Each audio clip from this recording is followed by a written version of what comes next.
Here's a book. It's old, it's thick, it has strange pictures, and no one can read it. Not a single person, not in hundreds of years. This book is called the Voynich Manuscript. It's a real thing tucked away in a library at Yale University. It sits there, full of secrets, just waiting for someone to figure it out. But so far, no luck. The Voynich is a mystery, probably one of the biggest book mysteries in the world. It looks like it should be important. It has writing, page after page of it. It has drawings, pictures of plants that don't look like any plants we know, pictures of stars and galaxies that seem impossible for its time, and pictures of tiny naked women bathing in green pools connected by tubes. It's all very strange.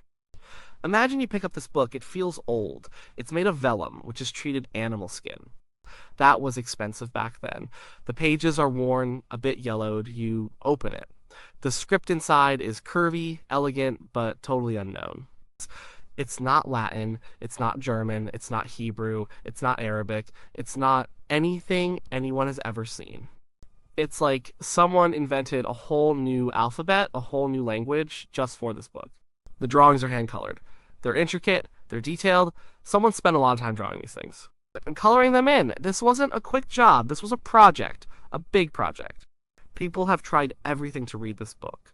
Code breakers, linguists, historians, botanists, astronomers. Smart people, really smart people. They've used computers, they've looked for patterns. They've compared it to old languages, they've looked for clues in the pictures, nothing. The book holds its secrets tight. It got its name from Wilfrid Voynich. He was a book dealer. He found it in Italy in 1912, he bought it and tried to figure it out. He couldn't. Then he showed it to other scholars. They couldn't either. It's been puzzling people ever since. The book is small enough to hold easily, about the size of a modern paperback, but thicker. It has around 240 pages, though some pages are missing, so it might have been even longer at one point. It's written from left to right, like English. It has paragraphs, it has headings. It looks like a real book, a very real book, except for the part where no one can read it. The plants are particularly puzzling. Some look a bit like real plants, but then they have roots or leaves or flowers that are totally made up.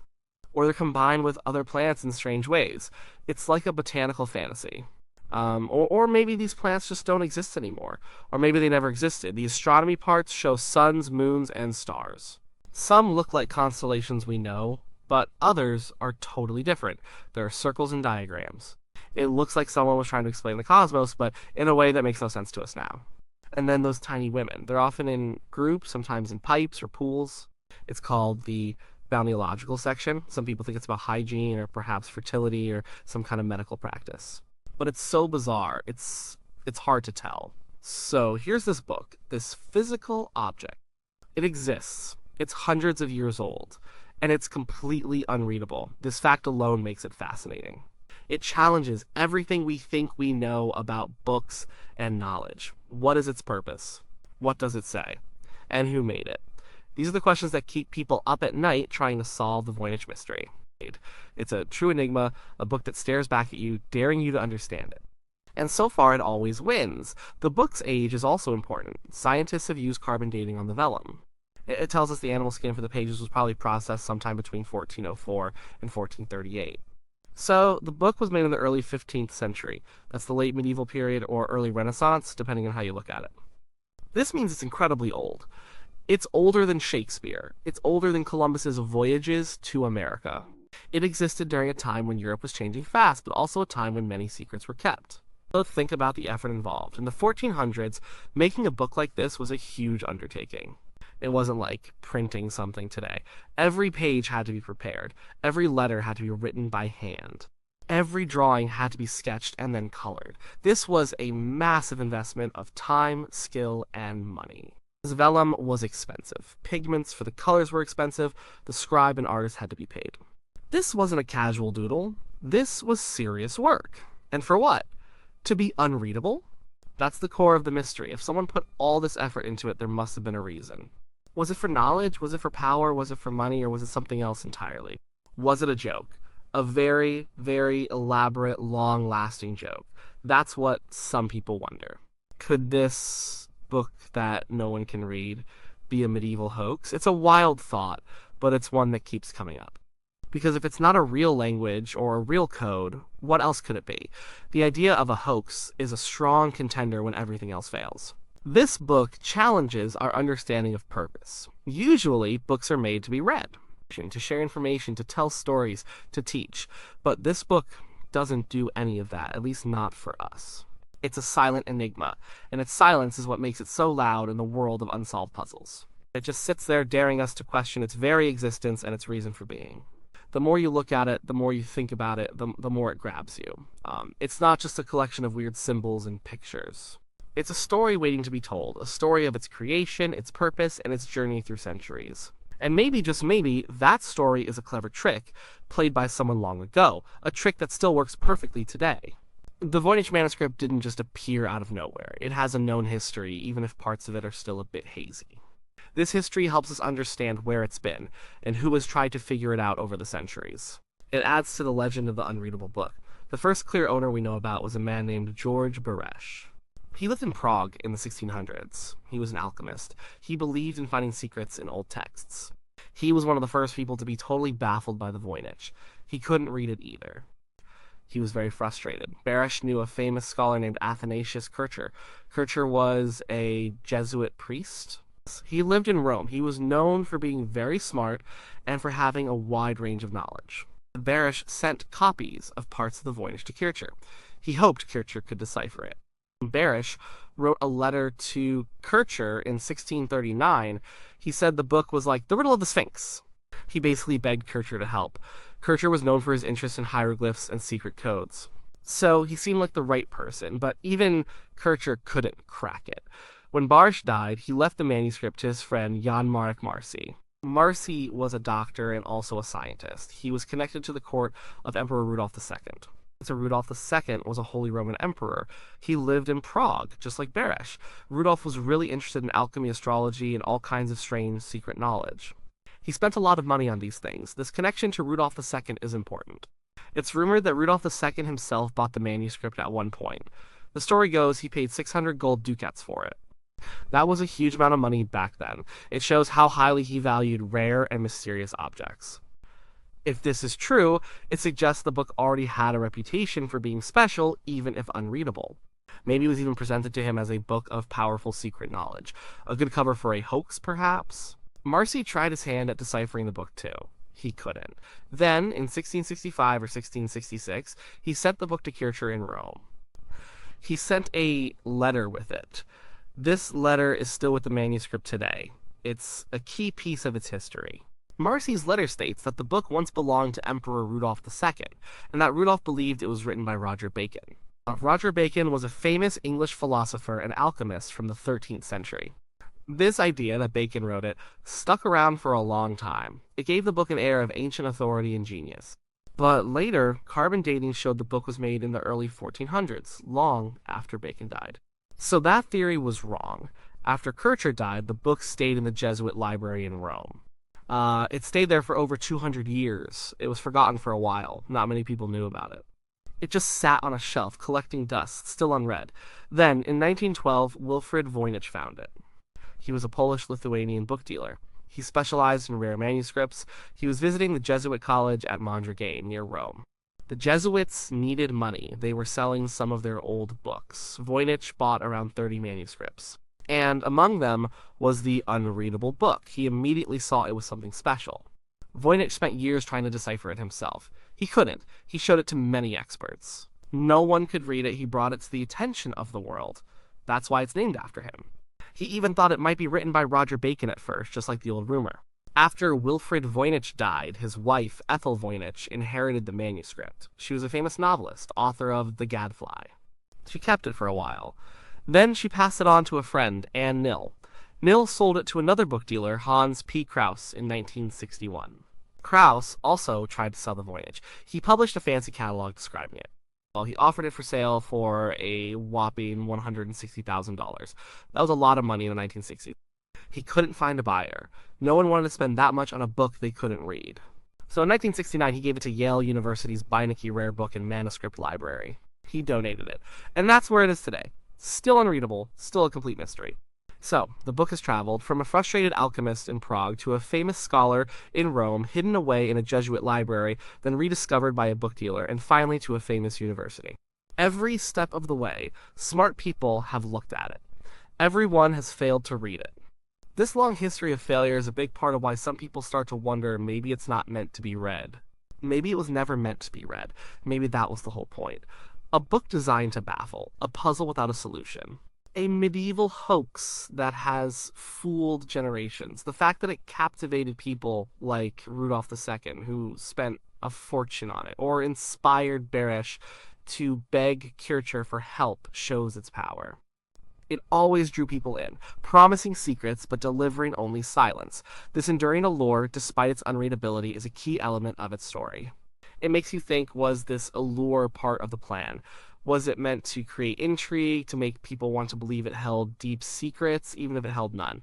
The chain of ownership from Marcy to Kircher and the letter from Marcy gives us a solid starting point for its history.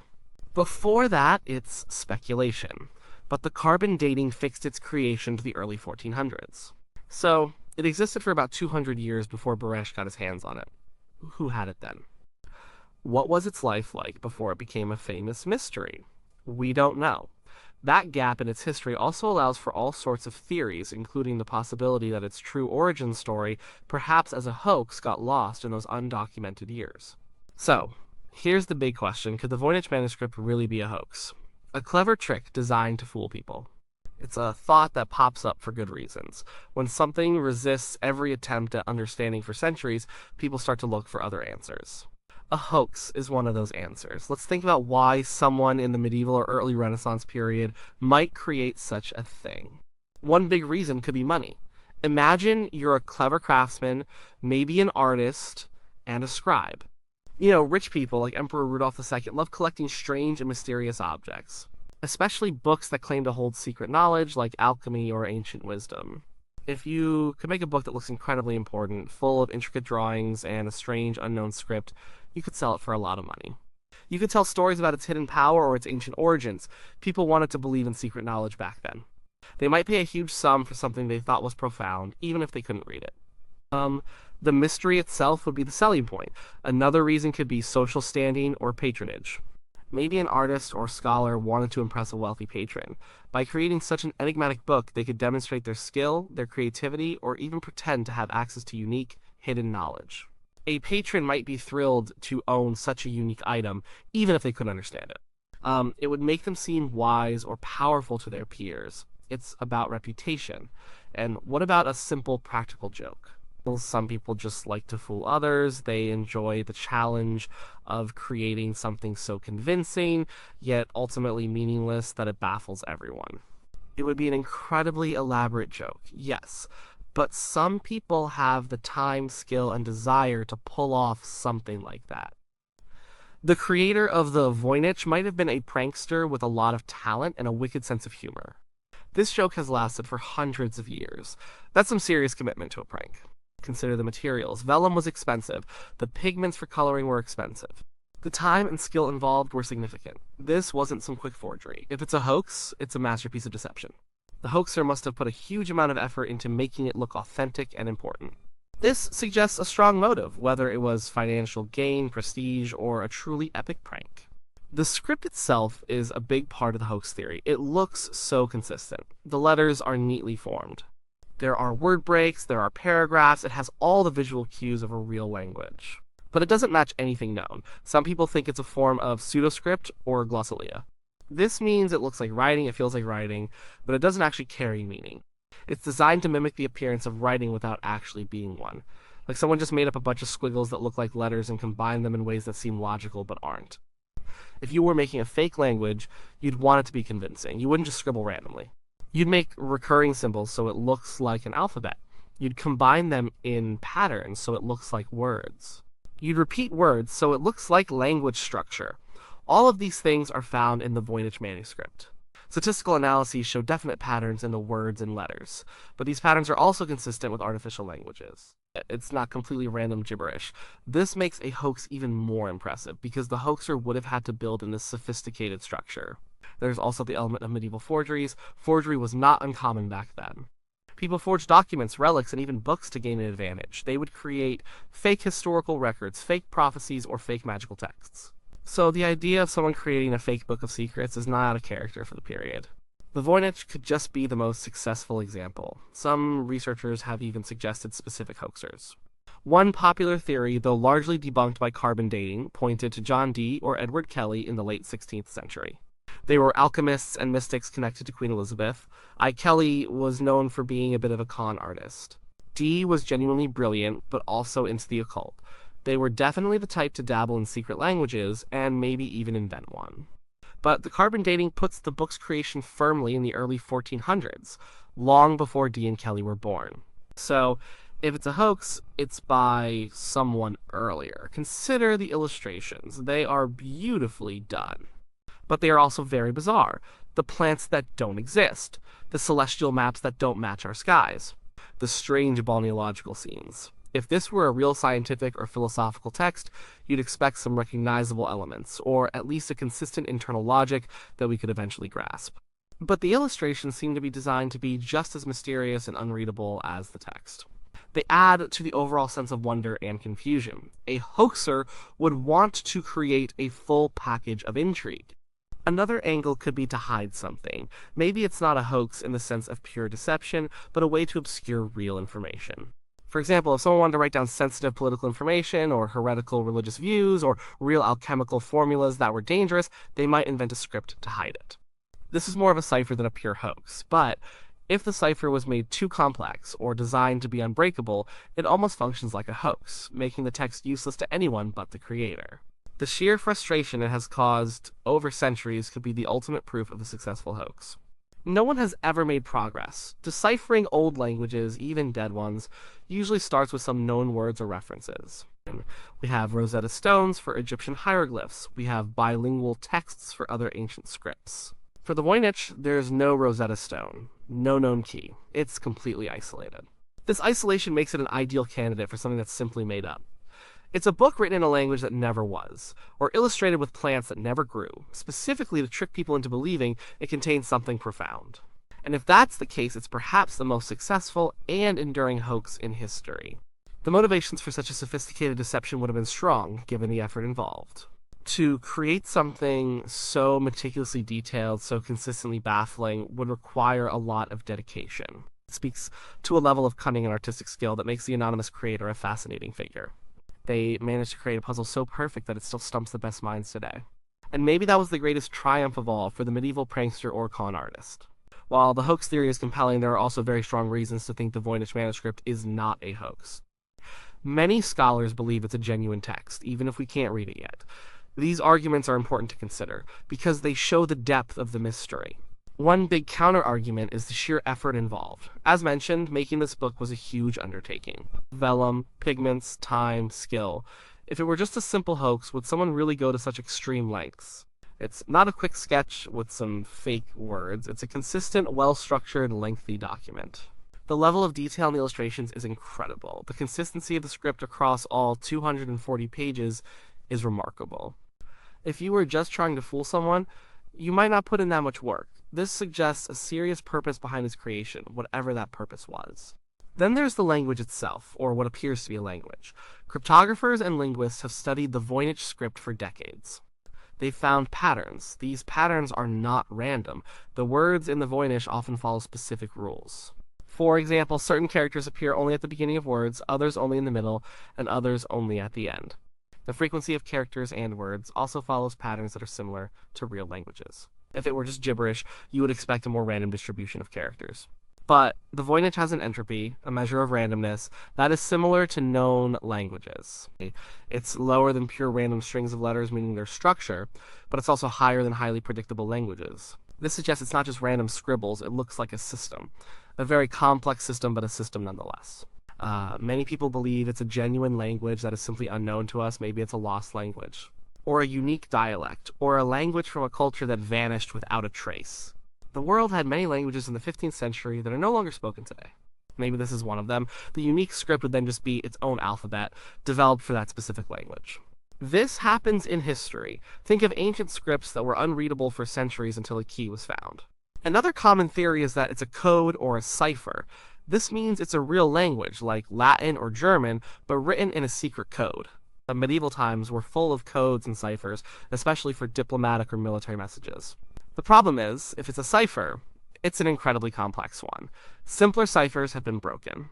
This one has resisted all attempts. Some specific cipher theories include homophonic cipher, where each original letter can be represented by multiple different symbols.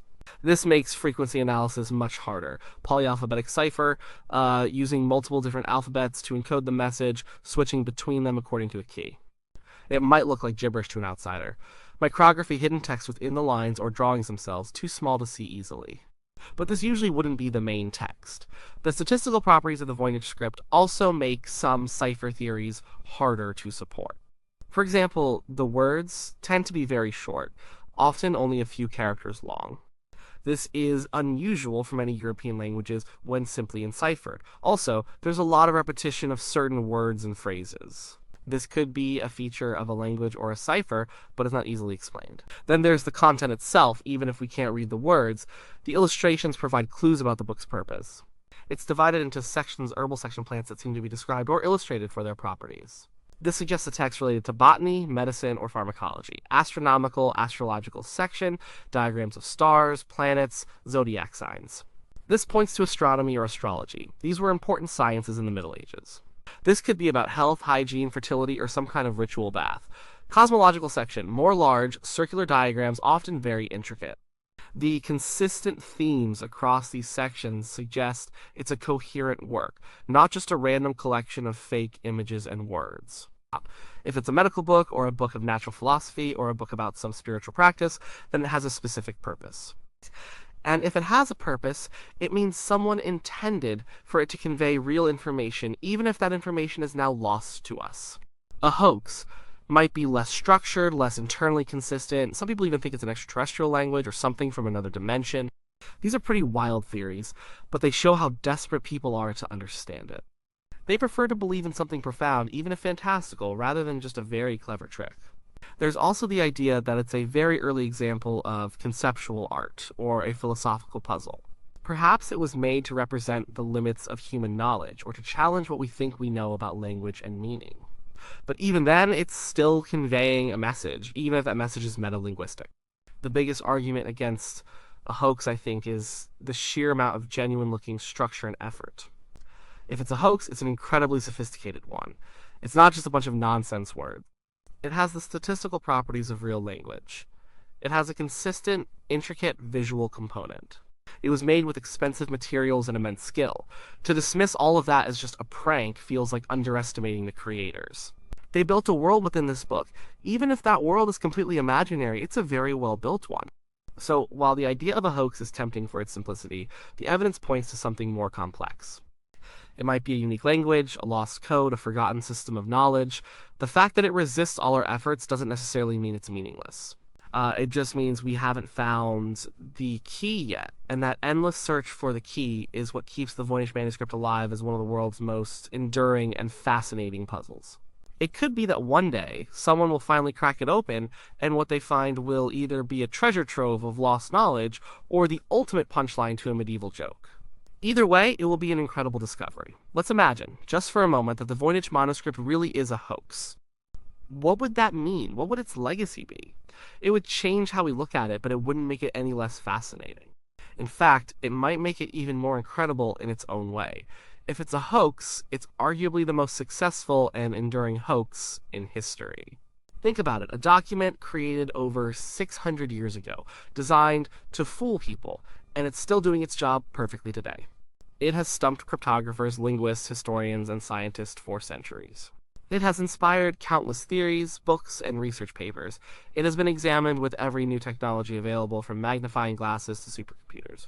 And it still holds its secret. That's an astonishing achievement for any hoaxer.